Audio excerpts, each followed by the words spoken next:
Bienvenue à l'épisode 13 du H2H Academy Podcast. Aujourd'hui, moi et PL, on te parle des cartes d'affaires en business. Est-ce que c'est encore bon? Est-ce qu'on devrait utiliser ça? Ou est-ce qu'au contraire, c'est une certaine béquille qu'on a? Est-ce que toi, tu as déjà réussi à avoir des ventes grâce à des cartes d'affaires? Je te laisse écouter la suite sur l'épisode juste ici.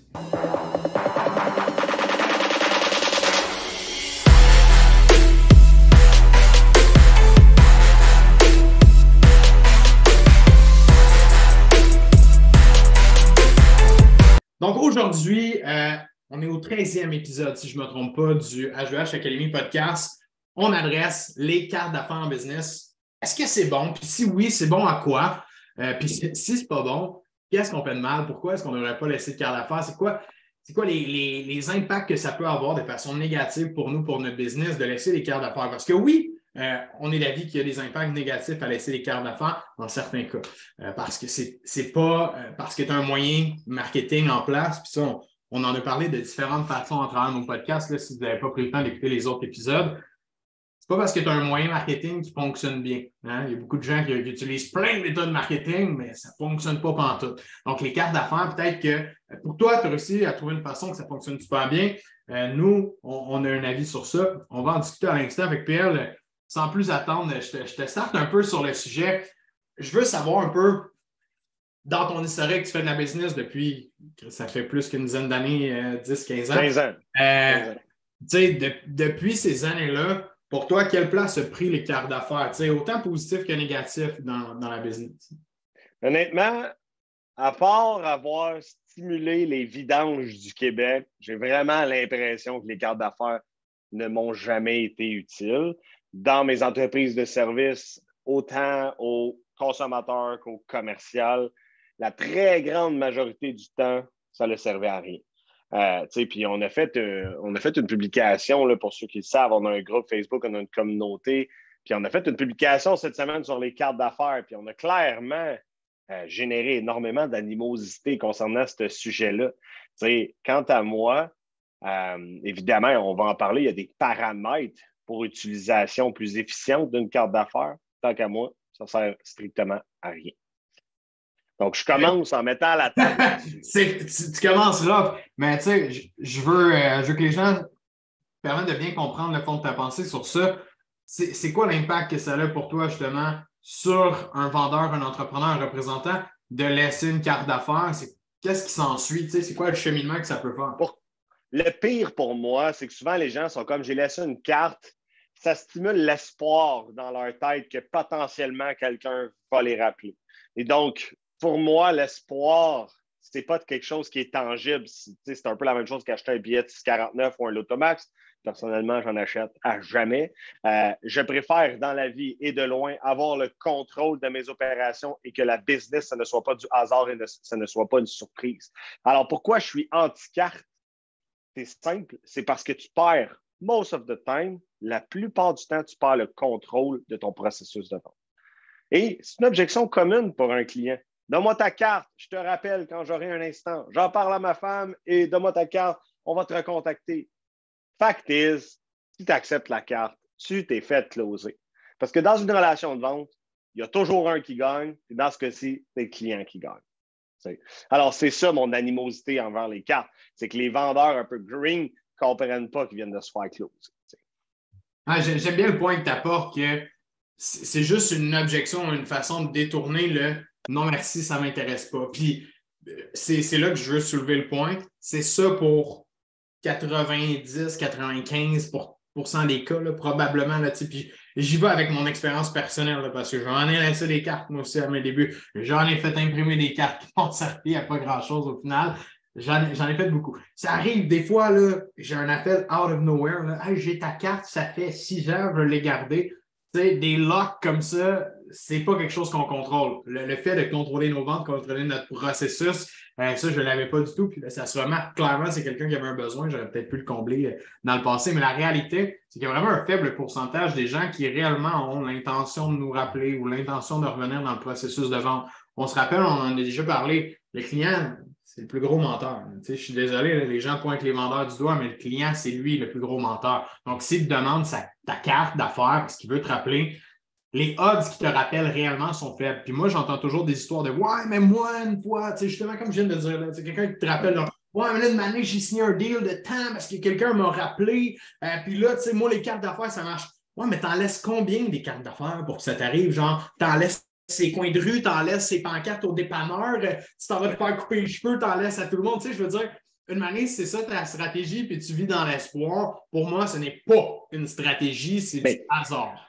quand tu me dis ça, là, j'entends mon papa que j'aime d'amour, qui à toutes les fois, je le niaise parce qu'il achète 100 pièces de loto à chaque semaine. Il dit ouais, mais l'année passée, j'ai gagné 3000. That's bullshit. C'est pas parce que tu continues à en acheter que les odds vont venir comme toi. C'est pas comme ça qu'on gère de la business. À la limite, la loto, tu le sais que tu as à peu près zéro chance de gagner. Mais quand tu laisses une carte d'affaires à quelqu'un, tu n'as plus le contrôle sur la vente. Fait que si tu obtiens, parce que je l'ai vu dans les commentaires, là, il y a quelqu'un qui a écrit j'ai signé un deal à 1 million avec un gars qui m'a rappelé.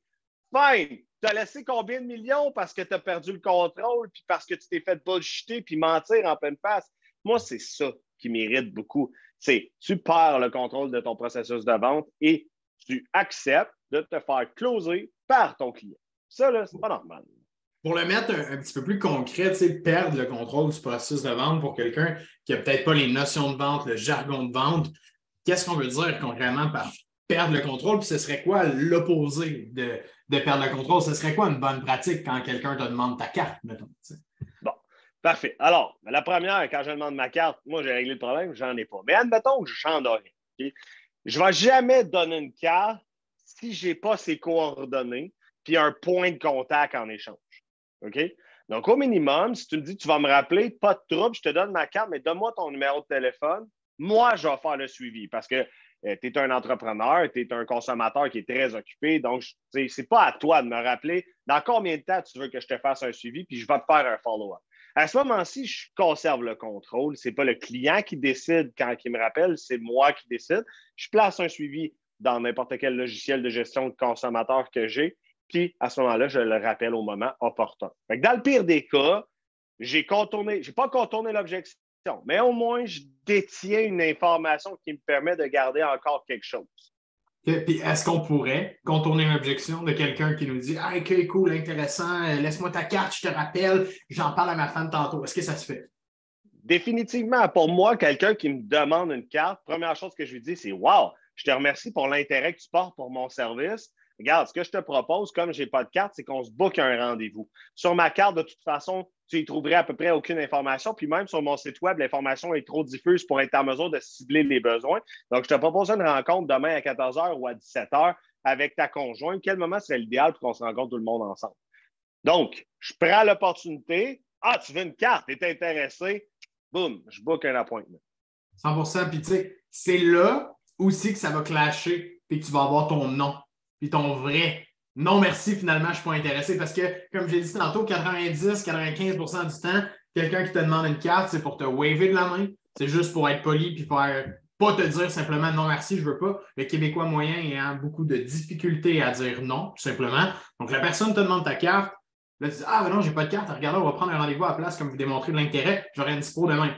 Ah, je ne suis pas disponible demain. OK, ben j'aurai une dispo lundi prochain à 15 h. Est-ce que c'est bon pour vous? Ah non, pas lundi prochain. Ben écoutez, est-ce que vous êtes intéressé par les services que j'offre ou pas vraiment finalement? Ouais, non, on n'est pas tant intéressé que ça finalement. Ah, OK. Donc, tu sais, tu viens de disqualifier un livre qui n'avait pas raison d'être, qui n'avait pas raison de rentrer dans ton processus et sur lequel tu n'avais pas raison de te créer de l'espoir, comme tu as parlé tantôt. Pour moi, ça, c'est là la douleur de beaucoup. Puis ça, on le voit dans les nouveaux, mais même dans les vieux de la ville, ils vont ah, laisser les cartes, va me rappeler. Non, ça ne veut pas dire, tu sais, je veux dire, puis toi pas là-dessus pour faire ta business, c'est pas quelque chose de fiable. Exactement. Puis le mot espoir ici est tellement important. Là. Parce qu'avec une objection, une réfutation à l'objection supplémentaire, on vient de retirer l'espoir. Et maintenant, on part à la conquête d'un vrai client qui va potentiellement nous donner de la business. Puis on ne dira pas à notre directeur des ventes, on se dira pas à nous-mêmes hey, j'ai quelques bons prospects qui m'ont dit qu'ils allaient me rappeler. That's bullshit. Okay? Tu veux contrôler tes choses, tu veux savoir où ce que tu t'en vas, tu ne veux pas avancer dans les nuages, tu veux avoir une idée claire. Si ton speech n'est pas bon et qu'il ne convertit pas, ce n'est pas en donnant des cartes que tu vas avoir des retours d'appel, c'est en faisant une introspection, en corrigeant ton script et en allant chercher la vraie réfutation, la vraie objection, puis de bien le réfuter. on parle de ça, là, puis est-ce que je me revois encore t'appeler après une soirée que j'ai rien vendu là, dans mes 6 premiers mois. Je vends absolument rien. Je me vois encore, là, je me souviens, là, je t'appelle là, tout content. Ouais, PL, et là, à soir, j'ai laissé 6 cartes là, du monde intéressé. Là, je suis pas mal sûr qu'ils vont me rappeler.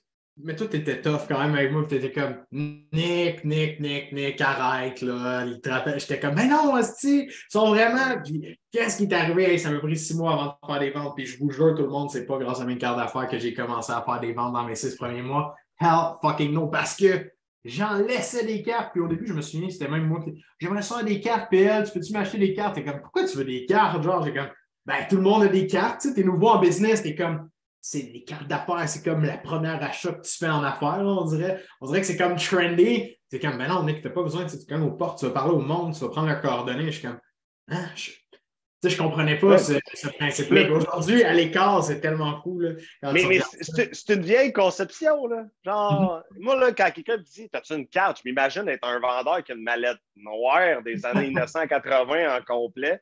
Voilà ma carte. Chris, on est en 2023. De quoi tu parles avec ta carte? À la limite, tu sais, un échange de coordonnées de cellulaire, tu sais, les cartes virtuelles. Si tu veux vraiment avoir cette béquille-là, ben, va faire un échange de coordonnées ou bien rends la carte over sexy. Tu sais. J'en ai vu là, qu'il y a des cartes d'affaires plaquées or, tu sais, qui vont sortir du cadre. Tu sais, si vraiment tu veux te la jouer hot avec ta carte, au moins arrive avec la carte la plus hot de la planète, là, au minimum, là, parce que sinon, on va finir dans le tiroir à l'entrée. Là, on a tout un vide-poche à l'entrée. Là, c'est pour vrai, j'en ai un chez nous, j'ouvre le tiroir, là, ça déborde de cartes. Je Non, n'y mais retournerai jamais. ça, c'est un bon point aussi parce que les gens ont tendance à se dire, ben, parce que je vais laisser ma carte, j'ai eu une bonne relation, mais la personne va me rappeler quand le besoin va survenir. Parce que c'est vrai qu'il y en a des clients qui ne rentrent pas dans notre processus de vente maintenant, qui n'ont pas d'urgence, qui n'ont pas de besoin présent, mais qui veulent garder nos coordonnées parce que ils ont peut-être une belle relation avec nous puis ils ont en tête de nous rappeler plus tard. Mais l'effet de la carte, c'est quoi? Tu l'as dit, ça s'en va dans le fond du tiroir, puis à tous les jours, la personne, elle ne pense pas à toi. En fait, elle ne pense jamais à toi. OK, peut-être un jour, elle va faire comme du ménage dans ses cartes, puis là, elle va faire ah ouais, c'est vrai, tel gars était passé. Elle va peut-être se souvenir de toi, c'était chanceux. Tu sais. Mais la réalité, c'est que si la personne, je ne sais pas, moi, tu vends du gazon, puis tu laisses une carte, puis là, la personne, l'été arrive, tu as passé, je ne sais pas, pendant l'hiver, l'été arrive, là, elle décide d'appeler quelqu'un pour faire son gazon, puis elle voit une pub sur Internet de quelqu'un qui fait le gazon, puis la pub est très nice. Elle clique sur la pub, le vendeur de l'autre côté la rentre dans son processus de vente, elle vient de closer. Puis toi qui as laissé ta carte-là, tu aurais pu garder ses coordonnées, te booker un suivi, tu sais, vraiment la rentrer toi-même dans ton processus de vente, mais tu as décidé de laisser une carte à la place et là, tu as perdu la personne. Il y a des choses que tu peux faire pour contrer ça, pour moi, qui sont très simples. De un, bien, comme tu l'as dit tantôt, prendre les coordonnées de la personne, te booker un suivi. Mais de deux, pour ceux qui sont peut-être plus dans le B2B, voire même pourquoi vous ne vous ajoutez pas sur les réseaux? T'sais, justement, les cartes d'affaires virtuelles, je trouve qu'il y a un bon point pour ça parce que si tu es capable de rentrer dans les réseaux de la personne, ben, tu vas être dans sa face à tous les jours. Quand même que tu poses une photo de ton chien, de ta mère, ton père, peu importe, tu vas être dans sa face pareil. Il va faire hey, c'est le gars l'autre fois que j'ai parlé. T'sais. Donc, juste le fait d'avoir une présence un petit peu plus constante que dans le fond d'un crise de tiroir, désolé le terme, mais cette présence-là, c'est elle qui va peut-être le faire allumer sur hey, c'est vrai, j'aurais besoin de lui pour ses services. C'est ça. Puis, tu sais, la théorie marketing derrière ça, c'est qu'ils disent qu'il faut que tu sois vu entre 7 et 10 fois pour développer une trace mnésique dans la tête du client. Mais en 2023, la pollution visuelle à laquelle on est exposé en termes de publicité à la télé, à la radio, sur les pancartes, sur les médias sociaux, sérieusement, là, faites l'exercice. Là, probablement qu'on voit entre 500 et 1000 pubs par jour sans trop forcer la note. Là. Fait que, ultimement, comment vous pouvez vous distinguer de ça, de cet aspect-là, puis d'aller chercher un edge? C'est certainement pas avec une carte. Par contre, en l'ajoutant, comme tu dis, sur Facebook, en écrivant du contenu de façon stable à tous les jours, que ce soit pour professionnel ou personnel, la personne va même finir à vous apprécier pour l'être humain que vous êtes, puis va vouloir avoir envie de travailler pour vous. Mais ultimement, tu l'as très bien ciblé. Tu me donnes une carte, 3 semaines après, je t'ai oublié, je vois une annonce sur YouTube ou sur Facebook, je clique dessus, j'achète de lui. Tout bas. Puis, tu sais, il y a le concept de la carte, puis j'étais en train de réfléchir aux commentaires qu'on a reçus l'autre fois pendant que tu parlais, les commentaires qu'on a reçus sous ma publication que j'avais faite, vous pensez quoi, des cartes d'affaires. Tu sais, il y a quelqu'un qui a mentionné, je pense, c'est professionnel d'avoir des cartes d'affaires. C'est ça? Ouais. Quelqu'un qui a posé un commentaire et dit c'est professionnel d'avoir des cartes d'affaires. Un vrai professionnel a des cartes d'affaires. Sorry, là, mais ça n'a aucun espèce de lien entre avoir une carte d'affaires et être un professionnel. Combien de professionnels sont en ligne, travaillent 100% en ligne et n'ont pas de carte d'affaires? C'est quoi la différence? T'sais, dans mon monde à moi, si tu te considères comme étant un professionnel et que pour valider ton rôle, tu as besoin de t'acheter des cartes d'affaires, tu n'es clairement pas professionnel en développement des affaires, on va te le dire en tout cas. Parce que les cartes d'affaires, comme on vient de le mentionner depuis tantôt, risquent plus de te nourrir, veux pas, parce que tu vas toujours débarquer de ton processus de vente, toujours laisser des opportunités aller, toujours faire confiance aux clients alors que ce n'est pas la bonne action à prendre. Les cartes, pour moi, ce n'est pas quelque chose de professionnel. Quelque chose de professionnel, pour moi, c'est quelqu'un qui est capable de cibler le besoin de quelqu'un, qui est capable de dénoter que telle personne, on est en mesure de l'aider. C'est pas maintenant, peut-être plus tard, là, mais de faire en sorte qu'on puisse se reparler, faire en sorte qu'on puisse avoir un contact. Être professionnel, ce n'est pas de faire imprimer des cartes sur un bout de papier. N'importe qui est capable d'aller sur Vistaprint, se faire un petit logo bien sexy, se mettre un numéro de téléphone, et c'est aussi simple que ça. Exact. Tu sais, fait qu'honnêtement, on pourrait faire un podcast qui va durer 1 heure là-dessus, mais en gros, tu perds le contrôle, tu alimentes le recyclage de la ville dans laquelle tu donnes des cartes, puis tu perds des ventes et des opportunités à tous les jours parce que tu n'es pas en contrôle de ta business avec ça. Ultimement, peut-être qu'un jour, tu vas gagner le million parce qu'il y a quelqu'un qui va te rappeler. Mais la réalité, c'est que les gens, ils vont aller sur Google, ils vont avoir un intérêt d'achat, puis ils vont trouver quelqu'un qui va répondre à ce besoin-là. Donc, notre objectif au début, c'était juste de stimuler la réflexion. Le upside de la carte d'affaires, puis on l'a vu dans une stratégie, puis je le mentionne, je ne sais pas si je bug, là, tu me dis que ça buguait un peu. Sorry, by the way, pour ceux et celles qui le regardent sur vidéo. Le upside de la carte, selon moi, c'est quand quelqu'un veut justement aller chercher les coordonnées de quelqu'un pour se justifier l'acquisition des coordonnées. On a vu des gens faire du développement des affaires dans le B2B de cette façon-là, où est-ce qu'ils allaient, les personnes leur demandaient leur carte. Ah, good, oui, pas de trouble, je vais prendre votre carte en échange. Donnez-moi la carte de votre boss, donnez-moi la carte du décideur, puis je vais vous laisser ma carte en échange. C'est une bonne façon pour eux d'aller chercher les coordonnées de la personne sur un échange de services. Donc, une carte d'affaires, lorsqu'il y a une stratégie précise qui est mise en place, qui nous permet d'être dans l'action, pour moi, ça donne de la valeur. Mais lorsqu'on n'est pas dans l'action, qu'on est dans le passif, on oublie ça. Les dés sont déjà lancés, puis c'est trop tard pour toi. Exact. Puis c'est le client qui gagne. Donc, au final, posez-vous la question, est-ce que vous êtes en contrôle sur votre processus de vente ou vous n'êtes pas en contrôle quand vous donnez une carte? Puis la réflexion stratégique derrière ça, ça devrait être seulement orienté là-dessus.